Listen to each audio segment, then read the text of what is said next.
Trump's ramblings revive age issue.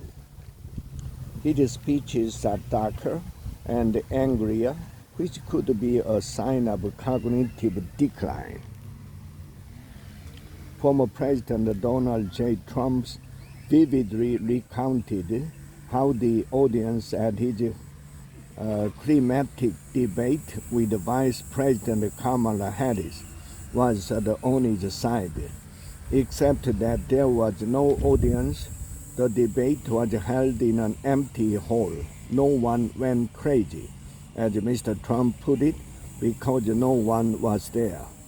Anyone can misremember, of course, but the debate had been just a week earlier and a fairly memorable moment.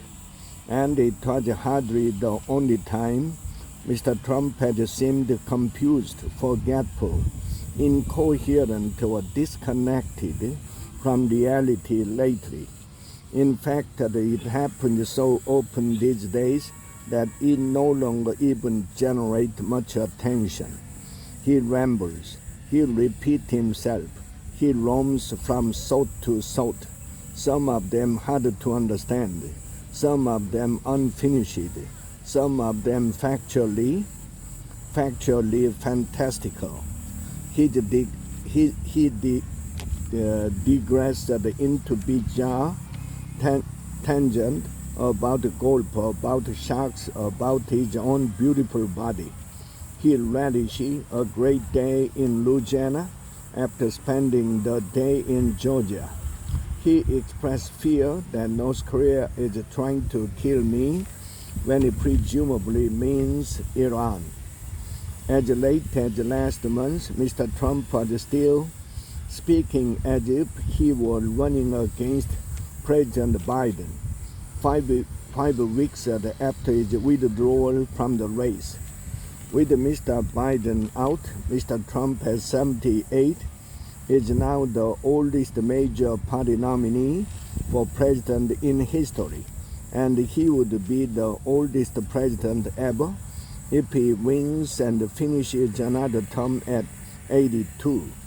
A review of Mr. Trump's rallies, interviews, statements, and social media posts find signs of change since he first took the political stage in 2015.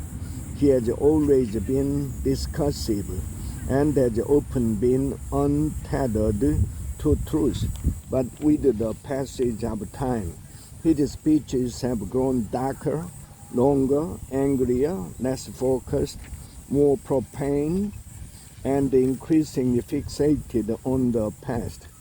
According to a computer analysis by the New York Times, Mr. Trump's rally speeches now last an average of 82 minutes, compared with 45 minutes in 2016.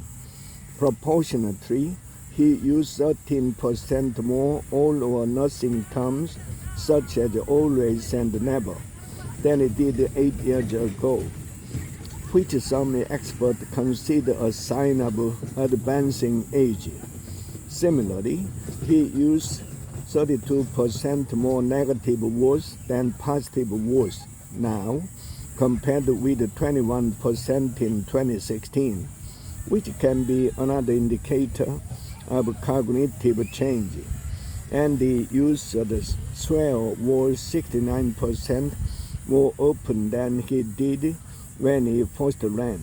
He seems confused around modern technology, suggesting that most people don't have any idea what the hell a porn app is, in a country where 96% of people own a smartphone. Sarah Matthews, who was Mr. Trump's deputy press secretary until breaking with him over the January 6, 2021 attack on the U.S. Capitol, said the former president had lost his fastball. I don't think anyone would ever say that Trump is the most polished speaker, but his more recent speeches do seem to be more incoherent. and his rambling even more so, and he's had some pretty noticeable moments of confusion. She said, when he was running against Biden, maybe it didn't stand out as much.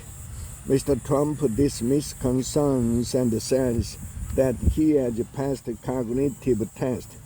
I go for 2 hours without teleprompters, and if I say one word slightly out, then they say he's cognitively impaired.